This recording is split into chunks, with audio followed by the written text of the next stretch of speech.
Retired pensioner సమస్యలను పరిష్కరించాలని కోరుతూ ఒంగోలు కలెక్టర్ కార్యాలయం ఎదుట విశ్రాంత పెన్షనర్లు ధర్నా నిర్వహించారు. All pensioners and retired person association Prakasam జిల్లా శాఖ ఆధ్వర్యంలో జరిగిన ఈ ధర్నా కార్యక్రమంలో పాల్గొని నిరసన తెలియజేశారు. ఈ సందర్భంగా అసోసియేషన్ జిల్లా అధ్యక్షుడు శేషయ్య మాట్లాడుతూ మెడికల్ రీఎంబర్స్మెంట్ పరిమితిని 2 లక్షల నుండి 5 లక్షల వరకు పెంచాలని డిమాండ్ చేశారు. పీఆర్సీ బకాయిలను చెల్లించాలని, మెడికల్ ఇన్సూరెన్స్ పథకాన్ని అమలు చేయడంతో పాటు అంగన్వాడీ టీచర్లు, ఆయాలు, ఆశా వర్కర్లు, సర్వశిక్ష అభియాన్ సిబ్బంది, వెలుగు సిబ్బంది, వీఆర్ఏల, మున్సిపల్, పంచాయతీ కార్మికులతో పాటు వివిధ రకాల స్కీమ్ వర్కర్లకు కనీస వేతనం 26,000 రూపాయలు ఇవ్వడంతో పాటు కనీస పెన్షన్ 9,000 రూపాయలు అందించాలని కోరారు.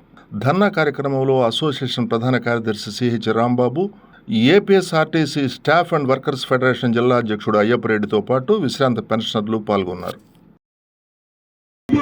పెద్ద ఎత్తున ప్రావిడెంట్ ఫండ్ సంస్థలో నిల్వలు ఉంటా ఉన్నా వెంటనే చెల్లించాలి. పీఆర్సీ డిఏ బకాయిలు వెంటనే చెల్లించాలి.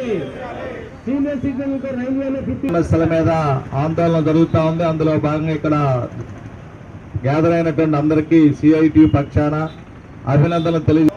ఈపీఎస్ 95 పెన్షన్ కనీస పెన్షన్ 9,000 ప్లస్ డిఏ ఇవ్వాలి. ఈపీఎఫ్ హైయర్ పెన్షన్ అందరికి అమలు చేయాలి. ఈపీఎఫ్ హైయర్ పెన్షన్ అందరికి అమలు చేయాలి. పెన్షన్ పెంచాలి. మినిమం పెన్షన్ 9,000 ప్లస్ దానికి ఉన్నటువంటి డిఏ కలిపి ఇవ్వాలని మనం డిమాండ్ చేస్తాం. ఎంత మాట నువ్వు చెల్లిస్తున్నావు కాబట్టి పెన్షన్ ఇస్తాం వల్ల దేశం వెనకపోతాయని చెప్పే ఈ డబ్బ ఇందుట్లో ఈ పాలక వర్గాల యొక్క సొమ్ము ఈ డబ్బా సొమ్ము రూపాయి కూడా లేదు. ఆ రోజు వచ్చిన పెన్షన్ ఈ రోజుకి ఎందుకు ఇవ్వలేరు? అసలు కొంతమంది కార్పొరేట్ మీద చెప్తా ఉన్నారు, దీన్ని మనం తిప్పుకోవాల్సిన అవసరం ఉంది. ఈరోజు పెన్షన్లకి 1,00,000 రూపాయలు ఇస్తే ఏమవుతారండి? 1,00,000 రూపాయలు అన్ని మార్కెట్లో పెడతారు, ఎకానమీ పెరిగింది. అదే 1,00,000 రూపాయలు అదానికి అంబానికి 1,00,000 రూపాయలు ముసలి తగ్గితే అయ్యా మీరు ఖర్చు పెట్టడానికి మార్కెట్లోకి వస్తే దేశం ముందుకు పోతా. ఈ చిన్న లాజిక్ తెలియకపోతే ఈడు ఒక ప్రధానమంత్రి అండి నిలిపివేసింది. ఒక పక్క రాయితీలు నిలిపివేస్తా ఉంది, రెండో పక్క అదనంగా ఇవ్వాల్సినటువంటి బాధ్యత నుంచి ప్రభుత్వం వైదొలుగుతా. పీఆర్సీ 87/2023 అమలు చేసి ఐఆర్ వెంటనే ప్రకటించాలి. పీఆర్సీలో 87/2023 అమలు చేసి ఐఆర్ వెంటనే ప్రకటించాలి. ఈపీఎస్ 95 పెన్షన్ కనీస పెన్షన్ 9,000 ప్లస్ డిఏ ఇవ్వాలి. ఈపీ పెన్షన్దారుల యొక్క సమస్యలను పరిష్కరించాలని డిమాండ్ చేస్తూ ఈ అవకాశం ఎందుకు ఏవి పుల్లారావు అదేవిధంగా ఈ పెన్షనర్స్ ఆల్ పెన్షనర్స్ అసోసియేషన్ గౌరవాధ్యక్షుడిని. ప్రధానంగా ఈ కార్యక్రమం నిర్వహణలో ఉద్దేశం ఏమిటంటే ఈపీఎఫ్ పెన్షన్దారులకి కనీసమైనటువంటి పెన్షన్ ఇవ్వాలి. 9,000 ప్లస్ డిఏ కలిపి ఇవ్వాలనేటువంటిది ప్రధానమైనటువంటి డిమాండ్. ఈ డిమాండ్ గత సంవత్సరాలుగా ఇది కార్యక్రమం కొనసాగుతూ ఉంది. ఈ కొనసాగుతున్నటువంటి సందర్భంలో ఈ ప్రభుత్వం స్పందించకపోవడం వల్ల కేంద్ర సంఘం ఓ పిలుపిచ్చింది. ఆ పిలుపు మేరకు ఢిల్లీలో 6వ తారీఖు, 7వ తారీఖు, 8వ తారీఖు 3 రోజుల పాటు జంతర్ మంతర్లో సుదీర్ఘమైనటువంటి ధర్నా నిర్వహించబడతా ఉంది. అందులో భాగంగానే అన్ని జిల్లా కేంద్రాల్లో ఈ కార్యక్రమాలు నిర్వహించాలని పిలిపించారు. ఆ కార్యక్రమంలో భాగంగా ఈరోజు కలెక్టరేట్ దగ్గర ఈ ఈపీఎఫ్ పెన్షన్దారుల యొక్క హక్కుల కోసం మేము ఈ కార్యక్రమాన్ని నిర్వహిస్తూ ఉన్నాం. ప్రధానమైనటువంటి డిమాండ్ మినిమం పెన్షన్ ఇవ్వాలి. 9,000 ప్లస్ దానికి సంబంధించినటువంటి డిఏ కలిపి వాళ్ళకి పెన్షన్ ఇవ్వాల్సినటువంటి అవసరం ఉంది. ఇంతకుముందు మాకు రైల్వే ఛార్జీల్లో హాఫ్ కన్సెషన్ ఉండేది, అటువంటి కన్సెషన్ ఎత్తేసారు. వాళ్ళకి వృద్ధులైనటువంటి వాళ్ళకి కన్సెషన్ని కల్పించాలని డిమాండ్ చేస్తూ ఉన్నాం.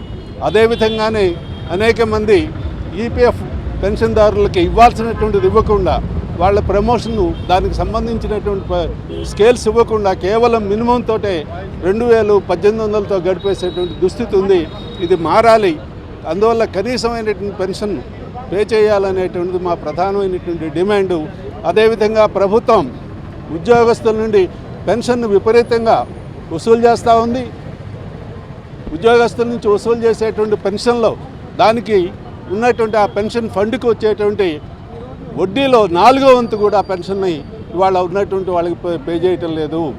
దాదాపుగా 60 లక్షల కోట్ల రూపాయలు వస్తూ ఉంటే అందులో 15 లక్షల కోట్ల రూపాయలు కూడా పే చేయనటువంటి దుర్భరమైనటువంటి పరిస్థితుల్లో ప్రభుత్వం ఉంది.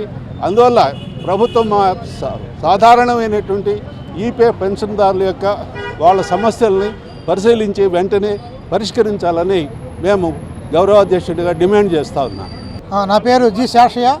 నేను all pensioners and retired persons association Prakasam జిల్లా శాఖ అధ్యక్షుల్ని. ఈ రోజున దేశవ్యాప్తంగా కూడా ఈ ధర్నా పెన్షన్స్ ధర్నా జరుగుతూ ఉంది. ఢిల్లీలో జంతర్ మంతర్ దగ్గర 3 రోజులు 6, 7, 8 3 రోజులు కూడా ధర్నా జరుగుతూ ఉంది. అట్లానే అన్ని జిల్లా కేంద్రాల్లో రాష్ట్ర కేంద్రాల్లో కూడా జరుగుతూ ఉంది. మన ప్రధానమైన డిమాండ్లు కొన్ని డిమాండ్ల మీద ఇటు కేంద్ర ప్రభుత్వాన్ని కోరుతూ కొన్ని, రాష్ట్ర ప్రభుత్వాన్ని కోరుతూ కొన్ని డిమాండ్ల మీద ఈరోజు కార్యక్రమం జరుగుతూ ఉంది. ప్రధానంగా కేంద్ర ప్రభుత్వాన్ని అయితే ఈపీఎస్ పెన్షన్లు అనేవాళ్ళు 78 లక్షల మంది ఉన్నారు. వాళ్ళ యొక్క కనీసం 1000 రూపాయలు ఇస్తున్న లోపుగా ఉంది. అది చాలా దుర్మార్గమైన పెన్షన్. కాబట్టి వాళ్ళకి కనీసం 9,000 ప్లస్ డిఏ ఇవ్వాలని, అట్నే ప్రభుత్వం ఇటీవల కాలంలో కొత్త పెన్షన్ నేషనల్ పెన్షన్ పాలసీని తీసుకొచ్చి పెన్షన్ ఎత్తేసే దానికోసం సిపిఎస్ అని రకరకాల పేరుతో పెడతా ఉంది. అటువంటి విధానం కూడా ఉపసంహరించుకోవాలని, అట్లానే మన రాష్ట్రానికి సంబంధించి కూడా పిఆర్సీ బకాయిలు కానీ, డిఏ బకాయిలు కానీ, ఇంకా ఎర్రలీవ్ బకాయిలు కానీ రకరకాల బకాయిలు ఈ టీచర్స్కి అయితే ఎంప్లాయీస్కి అయితే దాదాపు 40,000 కోట్ల రూపాయలు బకాయిలు ఉన్నాయి. ఈ బకాయిలని కూడా వెంటనే చెల్లించాలని, డిఏలు కూడా 10 డిఏలకు సంబంధించినటువంటి బకాయిలన్నీ కూడా ఉన్నాయి. అట్లానే ఇంతకుముందు రైల్వే కన్స్ట్రక్షన్ సీనియర్ సిటిజన్స్కి 60 ఏళ్ళు దాటిన వాళ్ళందరికీ కూడా 50% కన్స్ట్రక్షన్ ఉండేది.